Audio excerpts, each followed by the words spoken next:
Olá, amante do terror. Um tempinho atrás, eu tinha feito um vídeo só sobre criptídeos que morariam no mar. E é claro que, sendo criptídeos, eles nunca foram confirmados pela ciência. Mas não é isso que a gente veio falar aqui. Nesse vídeo dos criptídeos, eu cheguei a abordar uma criatura, ou melhor, um espírito do mar, que faria parte do folclore do Japão. Ou seja, se trata de um yokai. E, para quem não sabe, yokais são criaturas sobrenaturais do folclore japonês, que frequentemente é traduzido como espírito. E eu já cheguei a abordar alguns yokais aqui no canal, mas faz um tempinho já. E o nome dessa criatura é Umibozu, um yokai tão grande que faz navios parecerem de brinquedo. Então, não vamos perder mais tempo e ver qual que é a desse yokai.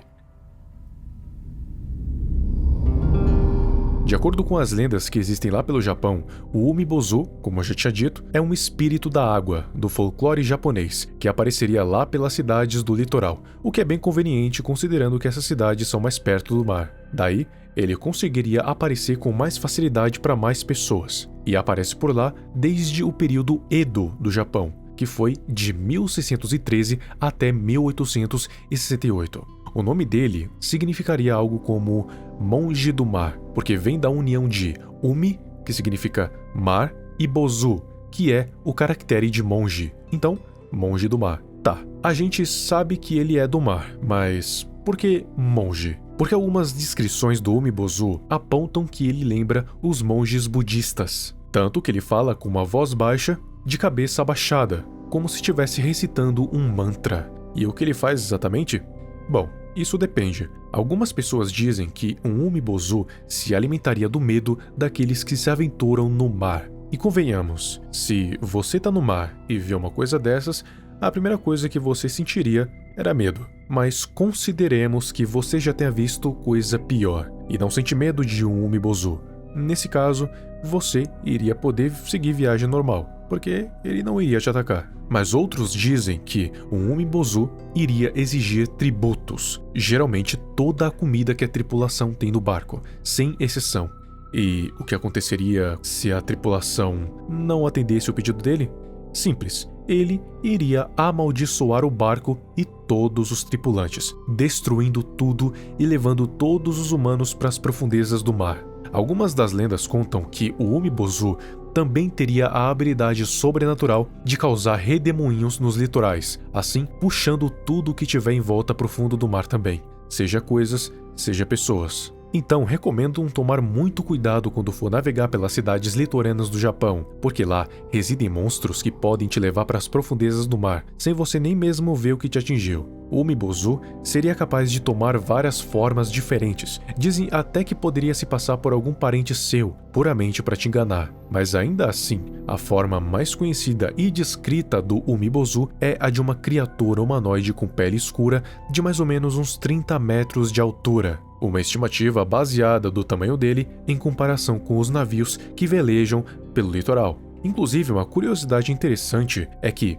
na maioria das artes que representam um Umibozu, ele está sempre perto de navios, porque se fosse só ele em um oceano, seria só um homem de pele escura no meio do mar. Mas quando você faz a comparação com uma coisa que você sabe que é grande, e o Umibozu é pelo menos 10 vezes maior que aquilo, aí a coisa muda de figura. Eu esqueci de citar também uma coisa em relação à aparência do Umibozu. Ele também é descrito como tendo uma careca reluzente, que brilha tanto que faz com que a cabeça dele possa ser vista tanto de dia quanto de noite. Inclusive, por isso que um dos apelidos desse yokai é Monstro Careca. Um dos contos mais famosos envolvendo o Umibozu foi o de um marinheiro que se chamava Kuana.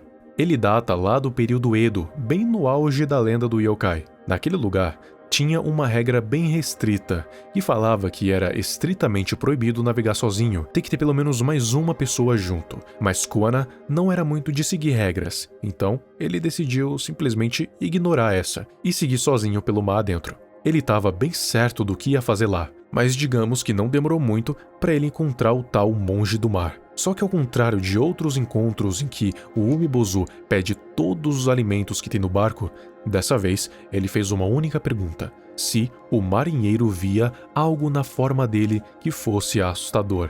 Daí, o Kuana respondeu para o monstro como se estivesse respondendo para uma pessoa na rua. Disse que não via nada de assustador na aparência dele, e daí seguiu viagem normalmente, enquanto o Umibozu ficava só olhando para o marinheiro, e logo depois desapareceu no meio da névoa. Essa lenda desse marinheiro despertou a curiosidade de muitos japoneses da época, e basicamente esse foi o estopim para essa lenda estourar de vez e acabar virando parte do folclore. Então basicamente, para você conseguir se defender contra um Umibozu, bastaria você genuinamente não demonstrar medo por ele, porque pelo que dizem, o Umibozu se alimentaria do medo das pessoas, além das comidas que elas ofereceriam. Mas se a pessoa não demonstrar medo, então não teria problema. Só que, convenhamos, mesmo você sabendo disso, imagina o seguinte cenário. Você tá lá, velejando pelo mar japonês, numa cidade no litoral, quando de repente o mar começa a ficar agitado e do absoluto nada do meio do mar surge um ser de uns 30 metros de altura, para dizer o mínimo.